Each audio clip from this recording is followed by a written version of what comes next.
The Spark Within, A Journey into the Mysteries of the Brain. Chapter 1, The Electric Symphony. In a quiet room filled with books and soft yellow lamplight, Dr. Elara Wynn sat surrounded by pages of notes, sketches of neurons, and countless unanswered questions. The world outside was asleep, but her mind was alive, buzzing with curiosity about the greatest mystery she had ever faced, the human brain. For years, Elara had studied biology, psychology, and neuroscience. She had dissected animal tissue, examined slides under microscopes, and read endless research papers. But no matter how deep she went, one question remained: how can a lump of tissue made of water, fat, and electricity create thought, memory, love, and consciousness? She pushed her chair back and stared at a model of the brain on her desk. It was smooth and intricate, two hemispheres coiled in gray folds like an alien landscape. "You," she whispered, "are the most powerful thing in the known universe, and you're sitting inside every one of us. The spark of life." Elara closed her eyes and imagined diving inside the brain itself. Down past the skull and membranes, she found herself in a vast, glowing city, a city made of light and motion. Billions of tiny sparks flashed in rhythmic harmony, pulsing like a galaxy alive. Each spark was a neuron, one of the brain's 86 billion nerve cells. Every neuron was shaped like a tree. It had branches called dendrites that reached out to receive information and a long trunk called an axon that sent signals to others. These neurons didn't touch, there were tiny gaps between them called synapses, and across these spaces leapt electric and chemical messages. When one neuron fired, it sent an electrical impulse down its axon, reaching the synapse at incredible speed. There, the signal triggered the release of neurotransmitters, tiny chemical messengers like dopamine and serotonin, that drifted across the gap and sparked the next neuron into action. This process happened trillions of times per second inside every human brain. The neurons formed vast, living networks, roads of thought, connecting sensation, emotion, and memory. This, Elara whispered to herself, is the song of the mind. Electricity turned into thought. The great network. Elara walked deeper into her imagined neural city. She saw clusters of neurons lighting up like neighborhoods, one handling sight, another sound, another language or movement. Each cluster specialized, yet none worked alone. It was as if the brain were a massive orchestra, where each section played its part, guided by invisible timing. Without neurons, she thought, there would be no memory, no imagination, no identity. But when neurons came together, linked by billions of connections, they formed something greater than the sum of their parts. A neuron by itself could send a signal. A network of neurons could recognize a face, remember a song, solve a problem, or feel love. She realized that every thought, every dream, every fear was born from this same process, electrical patterns dancing across delicate circuits. Yet despite this intricate dance, there was still a mystery no one had solved. How does this electrical activity become consciousness itself? How did these silent sparks inside a dark skull create the vivid inner world of experience, color, sound, pain, joy? The human lightning. To understand, Elara ran a small current through a neuron sample in her lab.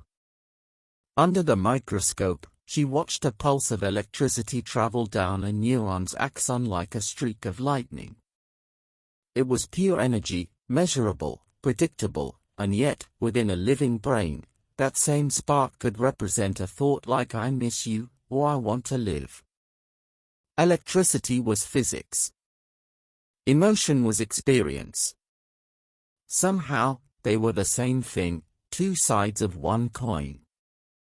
Her mind raced.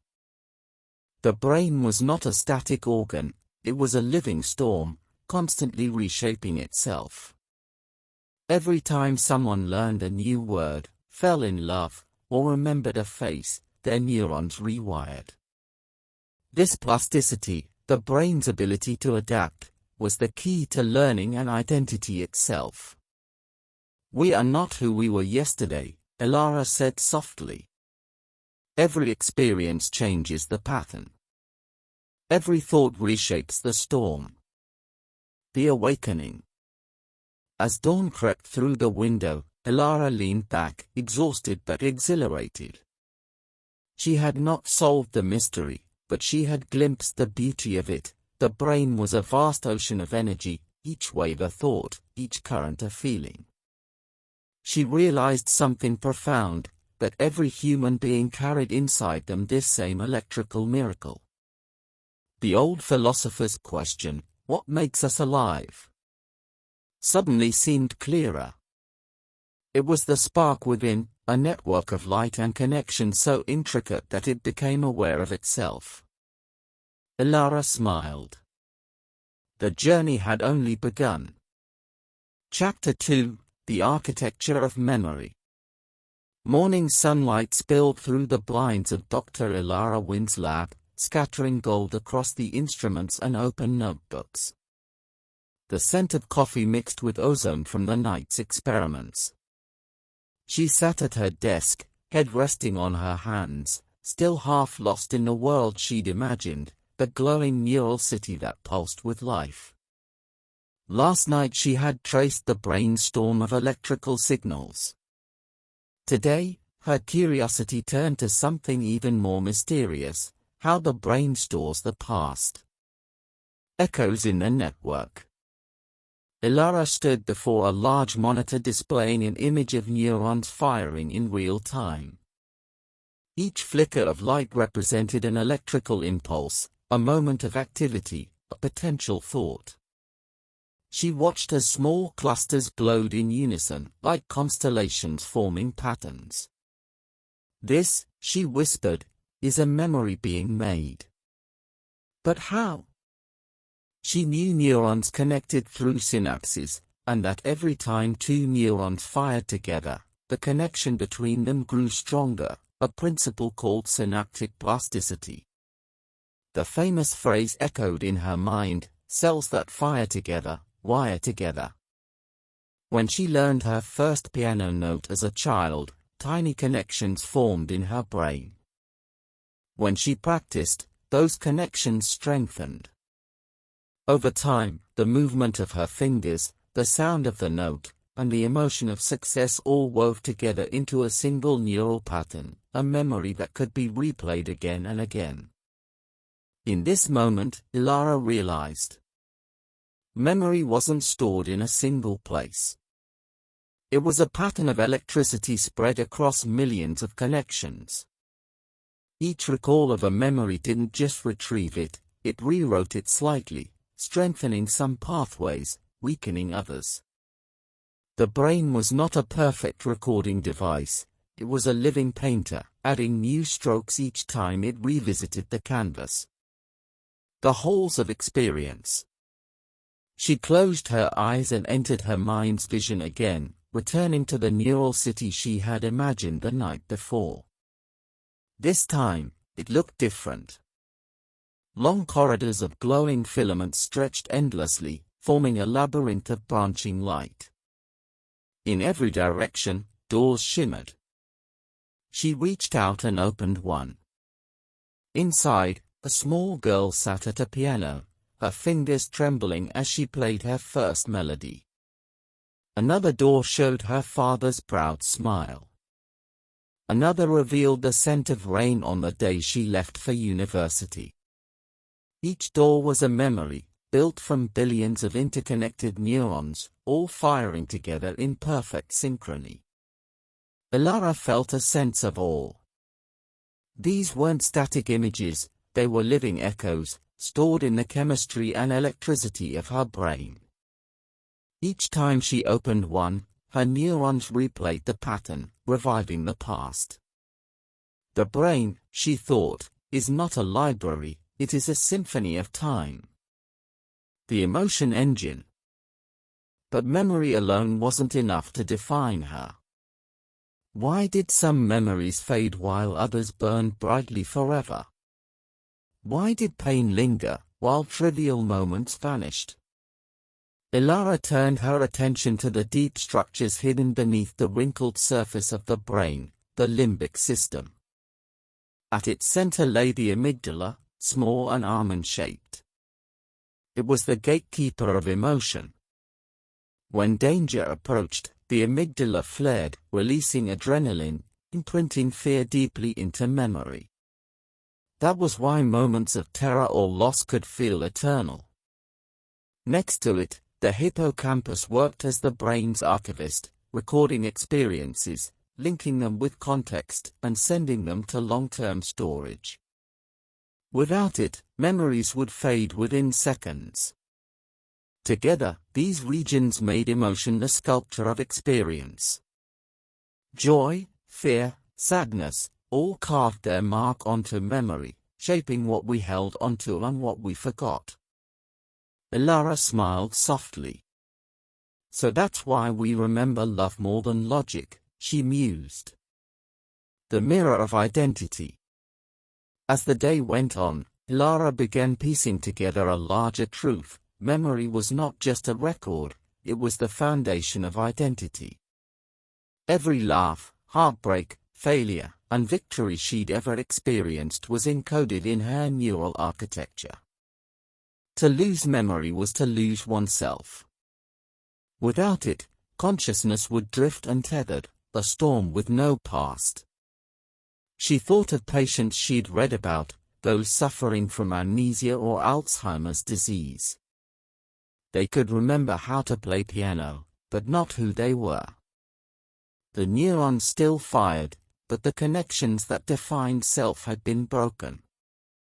We are the stories our neurons tell, she realized. And yet, even more astonishing was the brain's resilience. When parts were damaged, others could take over. Neural networks could rewire, forming new pathways to compensate. The brain was not just a machine, it was a living organism of learning and adaptation. The question of consciousness. As night fell again, Elara leaned back and watched the glowing neuron display flicker in rhythmic patterns. Every neuron fired as if alive, responding to stimulus, passing electrical whispers to its neighbors. But she couldn't help asking herself. If memory, emotion, and learning all come from these signals, where, then, does awareness come from? What was the I that experienced these thoughts and memories? She stared at the data, lost in contemplation. The neurons were alive with purpose, but none individually knew what they were doing. There was no single center that said, "This is me." And yet, when all of them fired together, something extraordinary emerged. Consciousness. The ability to perceive, to feel, to know that we know. Elara wrote in her notebook. Maybe consciousness isn't in one place, it's in the pattern itself. The orchestra playing in perfect harmony becomes aware of its own music. She closed the notebook, exhaled deeply, and smiled. Tomorrow, she would begin exploring that very mystery, how the orchestra of the mind becomes the symphony of self. Chapter 3, The Birth of Awareness. Dr. Elara Wynn awoke before dawn, her mind already alight with thought. The rhythm of neurons, the architecture of memory, the pulse of emotion, all of it swirled in her imagination like galaxies colliding. But today, she sought the greatest mystery of them all, consciousness. What was the invisible force that turned firing neurons into a sense of self? What made the brain aware of its own existence? She poured a cup of coffee and looked at her reflection in the lab's glass window. For a moment, she felt detached, observing herself as if she were both scientist and subject, mind and matter. "Who," she whispered, "is the one looking back?" The awakening within. Elara began by returning to the fundamentals. Every thought she'd ever had was the result of neurons communicating, yet consciousness was not simply thought, it was awareness of thought. She wrote on her whiteboard. Electrical activity equals thought.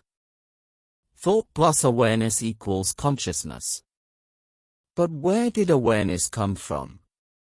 She imagined herself once again inside the great neural city, only now, instead of individual neurons flickering, entire regions of the brain glowed in coordinated patterns. The visual cortex lit up as she imagined a tree. The auditory cortex shimmered with the imagined sound of birds. The prefrontal cortex burned bright, the seat of planning and reflection. And in that synchronized dance of billions of signals, she sensed it, the emergence of a single point of view. The brain wasn't just processing information, it was experiencing it. It didn't just register light, it saw. It didn't just register vibration, it heard. And somehow, within the infinite chatter of neurons, it whispered, "I am." The theater of the mind. To explain this, Elara turned to what philosophers called the theater model of consciousness. In her imagination, she stood inside a grand darkened theater. On the stage, countless spotlights moved rapidly, illuminating different scenes, sights, sounds, sensations, thoughts. Behind the curtain, unseen stagehands, the neurons, worked tirelessly to change the sets, adjust the lighting, and keep the show running. And in the front row, there was a single observer, the self, watching it all unfold. But then Elara realized something profound. There was no single observer. The self was just another projection in the theater. The brain created the illusion of a continuous, unified I, even though thoughts and perceptions constantly changed. It stitched moments together like frames of film, giving the appearance of a smooth, ongoing story. She sat back, stunned by the beauty of it. "Consciousness," she whispered, "isn't a thing, it's a process. A story told by the brain, to itself. Dreams, the playground of the mind." To test this idea, Elara examined another state of consciousness, dreaming. When humans dream, the visual cortex and limbic system flare to life, while the prefrontal cortex, which governs logic and self-control, quiets down. The result is a world that feels real, emotional, and vivid, yet detached from rules and reason. During REM sleep, the brain becomes its own universe builder. It takes fragments of memory and emotion, stitching them into stories that feel utterly real until waking. Elara smiled. Even when cut off from the outside world, she murmured, the brain keeps creating realities. She thought of lucid dreamers, people who become aware within their dreams. That moment of awareness, the realization I am dreaming, was consciousness blooming inside an illusion. Perhaps the waking world was not so different. Perhaps all consciousness was the brain's dream, a simulation of reality, updated moment by moment. The mirror test. Later that day, Elara reviewed research on self-awareness in animals. She watched footage of a chimpanzee looking into a mirror. At first, it thought its reflection was another chimp. But after touching a painted mark on its own forehead, it paused, realizing the image in the mirror was itself. Dolphins, elephants, magpies, all had passed similar tests. Somewhere within their brains, too, an inner light flickered, the awareness of self. Elara wondered how far this awareness extended. Did her cat, curling lazily in the corner, have a sense of being? Did the trees outside, communicating through roots and chemicals, experience a primitive kind of awareness? If consciousness was a spectrum, from the faint flicker of a worm's awareness to the blazing fire of human introspection, then perhaps the universe itself was filled with degrees of mind. The machine questioned. That night, as the lab grew silent, Elara turned her attention to another kind of intelligence, one made of code instead of cells. She stared at a neural network simulation running on her screen. It processed patterns, made predictions, even learned from experience. Yet she knew it was not alive. It had no emotion, no sense of I. And still, the parallels between artificial neurons and biological ones were undeniable. Could machines ever achieve consciousness? Could silicon circuits ever feel joy, fear, or love? Elara pondered this with a mixture of excitement and unease. If consciousness emerged from complex patterns of connection, then perhaps, someday, machines might cross the same threshold humans had. But would they know they were alive? Would they dream as we do? Or would they only mirror the surface of thought, forever missing the light within? The unity of experience. Elara leaned back, her mind teetering between science and philosophy. Every human brain contained billions of independent neurons, none of which were conscious alone. Yet together, they formed a single, unified experience. Consciousness was not located in any one place, not in the frontal lobe, not in the hippocampus, not in the amygdala, but in the relationships between them. Like the ocean made of countless drops, awareness was born from connection. It was not in the brain, it was the brain, seeing itself. She wrote in her notebook one final line before closing it for the night. The brain is the universe observing itself through us.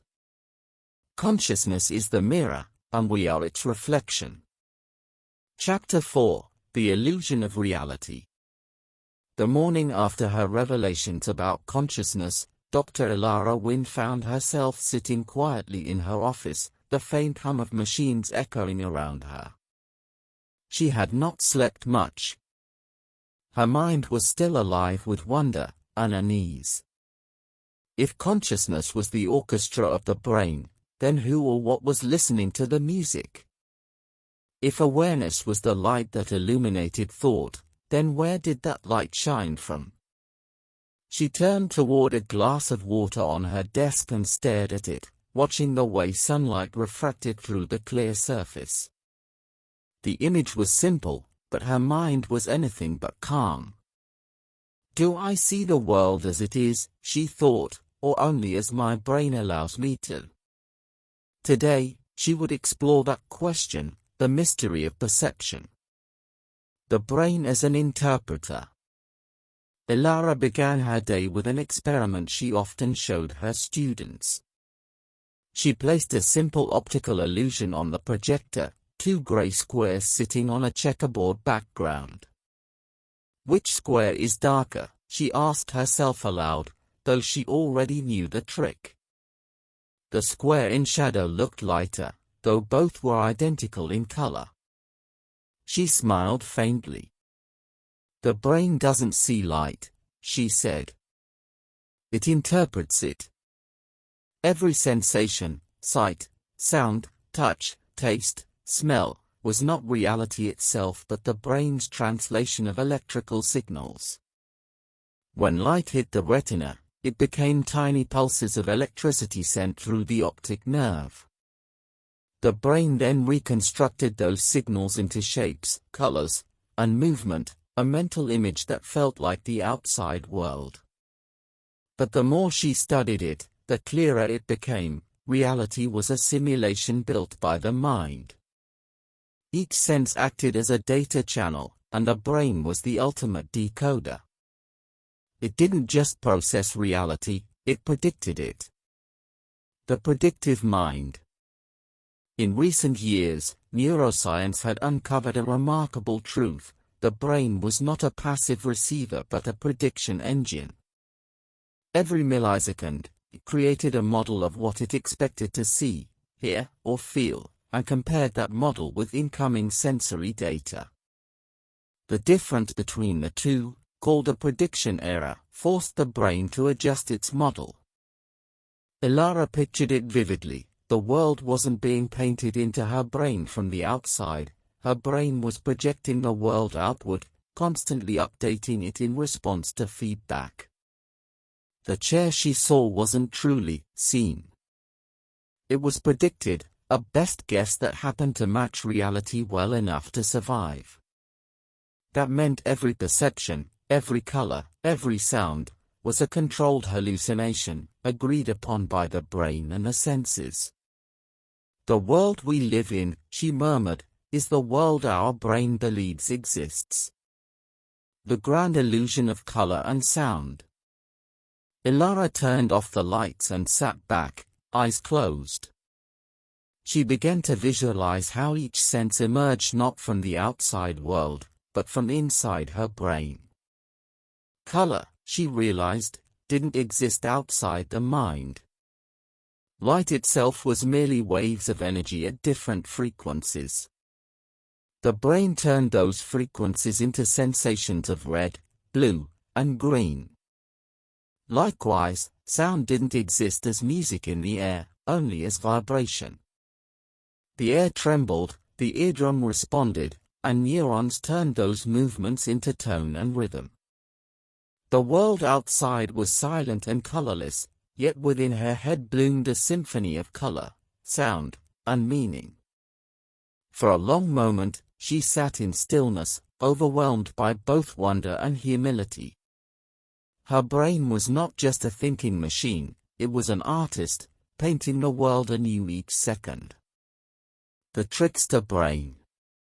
To understand this deeper, Elara ran another test, one involving touch. She placed her hand on the desk and tapped it with a pencil while watching a video that showed the tap occurring at a slightly different time.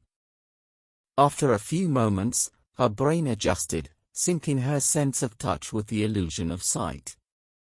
She could feel a tap when there was none. Her mind had rewritten reality to stay consistent with its expectations.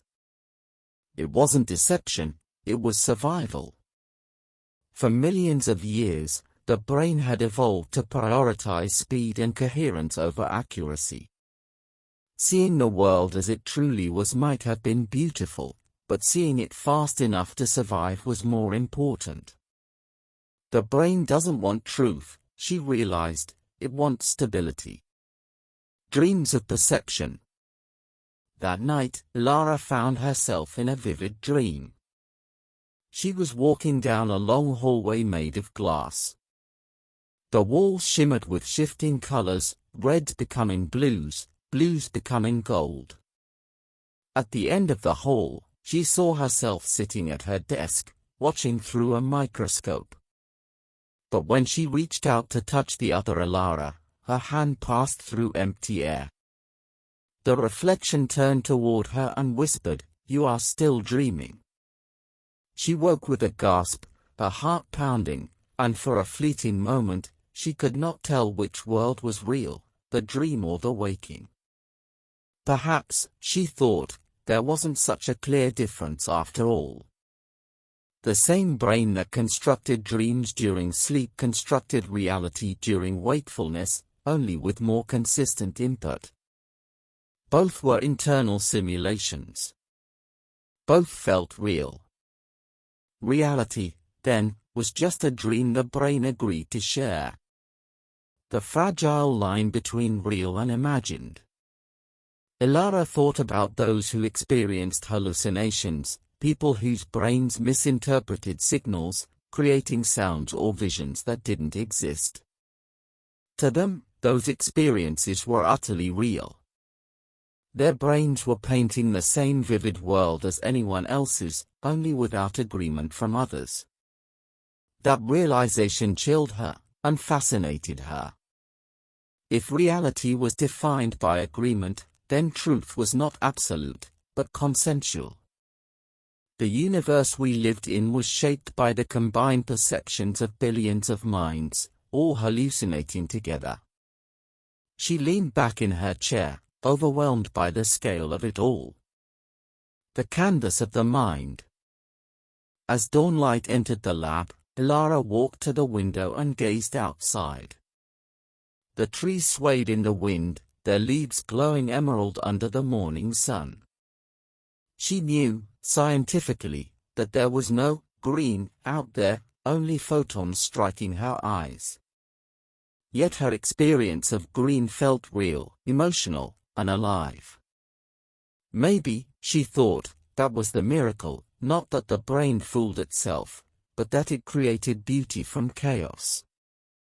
That from cold physics and blind biology, it built a world of color, sound, emotion, and meaning. She whispered softly. The brain is not in the world is in the brain. And then she smiled.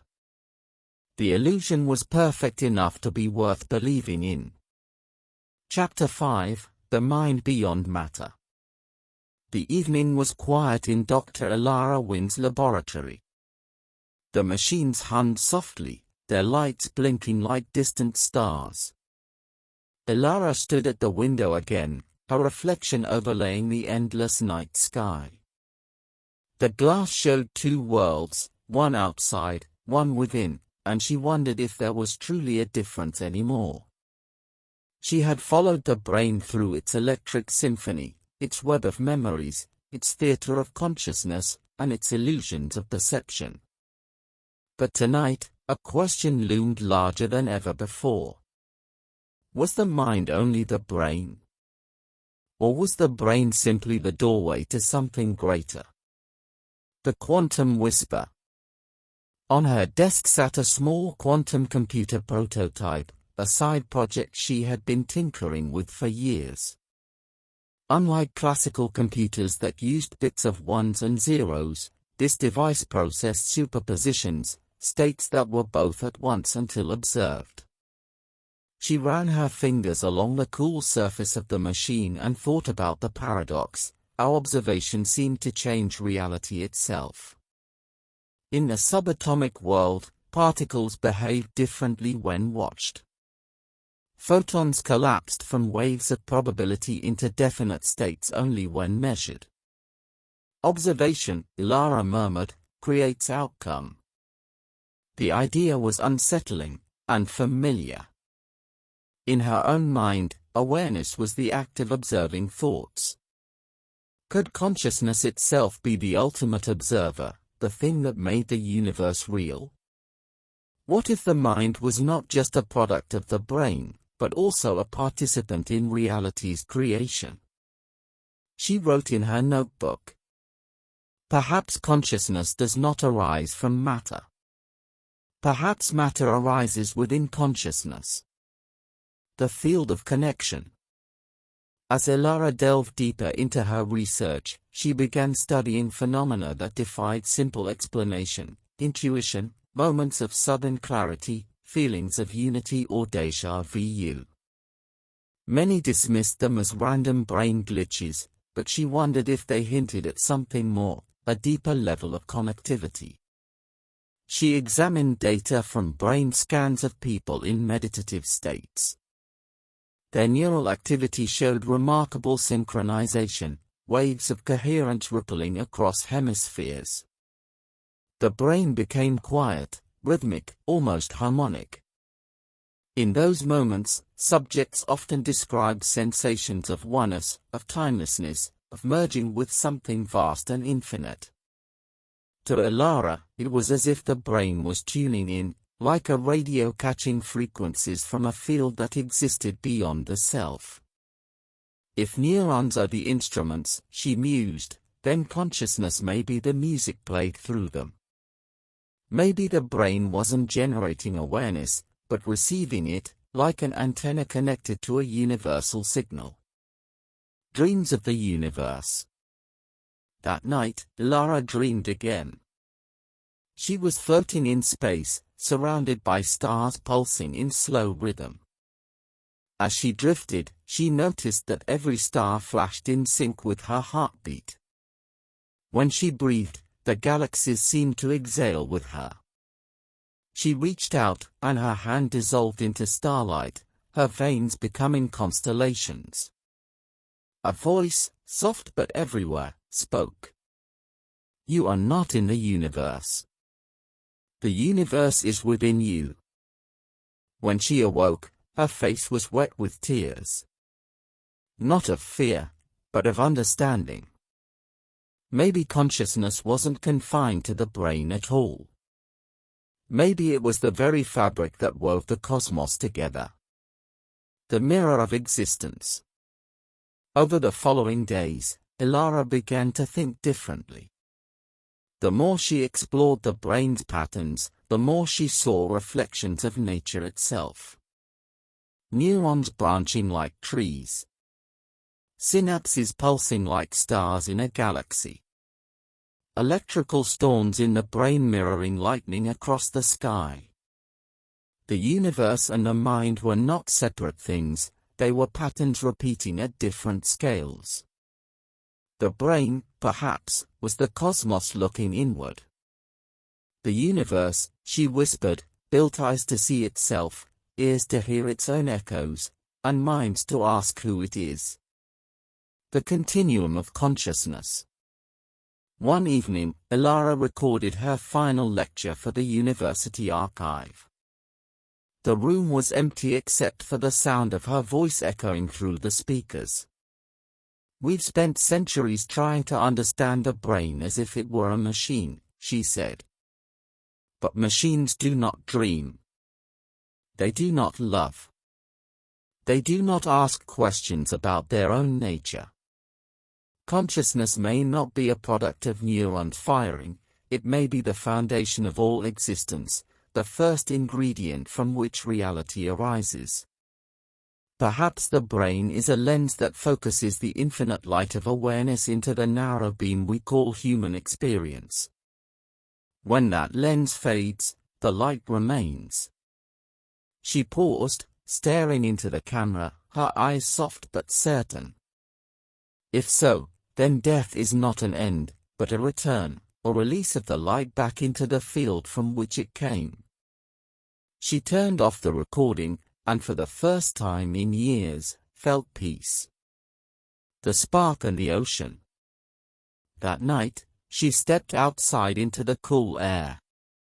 The stars shimmered above her, each one a burning neuron in the cosmic brain.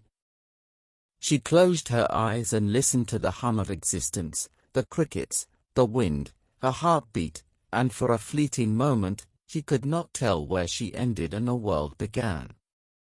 Inside her head, billions of neurons fired. Inside those neurons, trillions of atoms danced. And somewhere beyond them all, the universe watched through her eyes. She smiled. The mystery was unsolved, but the truth was clear. The brain was not just an organ of thought. It was a window into infinity. And as the night stretched endlessly around her, Elara whispered the final words of her lifelong pursuit. The spark within us is the same spark that made the stars.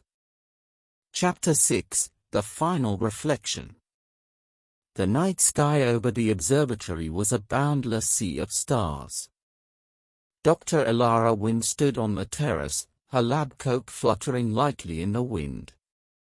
The hum of machines behind her faded into silence as she gazed upward, not with the eyes of a scientist searching for data, but with the quiet wonder of someone who had finally made peace with mystery. For years, she had chased the origins of thought, the nature of memory, and the spark of consciousness. She had explored the brain's depths, its illusions, and its infinite architecture. But tonight, she no longer sought answers. She simply wanted to see. The world around her, every leaf, every atom, every beam of starlight, seemed alive. Connected. Whole. It was never about discovering the mind, she whispered. It was about remembering that we are the mind, and the universe's dream of itself. The convergence of science and spirit. Inside her lab, Elara began writing the final entry in her lifelong research journal, not a paper of equations or citations, but a message for those who would come after her. She wrote about the journey of understanding, how science had dissected the physical brain, neuron by neuron, but still could not capture the soul of awareness.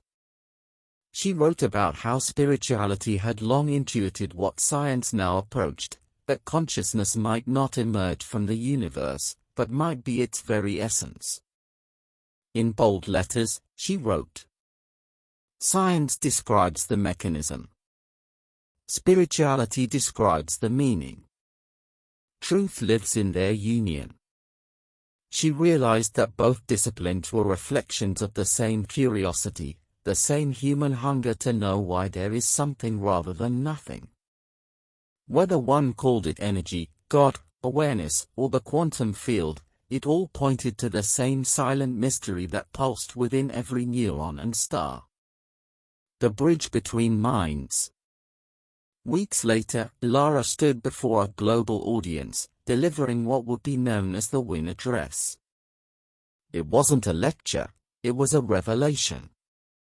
She spoke of how humanity's growing understanding of the brain could reshape how people treated one another. When we see that consciousness connects us, she said, we stop seeing divisions between mind and matter, between life and death, between one person and another. Your thoughts ripple through the same ocean of awareness that mine do. Every act of kindness changes that ocean's tide. She looked across the crowd, scientists, philosophers, students, and saw faces illuminated not by the stage lights, but by realization. We are not separate observers of the universe, she said softly. We are expressions of it. Her words lingered in the air like music. That day marked not the end of neuroscience, but its transformation, from a field that studied the brain, to one that sought to understand being itself. The dawn of artificial minds. After the address, Elara returned to her lab for one final experiment, not with human neurons, but with a neural network she had built years ago. The machine was silent, its circuits sleeping. It could learn, process, and simulate, but it did not feel. She placed her hand on its cold frame. Can you ever wake up? She wondered aloud. And then she thought, if consciousness was the fabric of the universe, perhaps even machines were not entirely apart from it. Perhaps one day, with enough complexity, awareness could flicker through silicon, another doorway into the infinite. But she also knew something essential: awareness without empathy was hollow. Only through connection, not computation, did consciousness become alive. She turned off the machine, smiling gently. Maybe you'll dream one day, she whispered. The light returns. As the years passed, Elara's writings spread across the world. Her ideas were debated in universities, quoted in philosophy classes, and even used to guide artificial intelligence ethics. Yet Elara herself withdrew from the noise of fame. She spent her final days in a small cabin overlooking a forest lake. Each morning, she watched the sunrise shimmer across the water, the same way she once watched neurons flicker under a microscope. To her, they were the same pattern, like finding form, consciousness finding itself. One dawn, as the first golden rays touched her face, Elara felt a stillness inside her deeper than thought, a peace that went beyond science or belief. Her final journal entry was only one line. The observer and the observed are one. That morning, she closed her eyes, and the light that had looked out through her eyes for so many years merged again with the vastness from which it came. The end.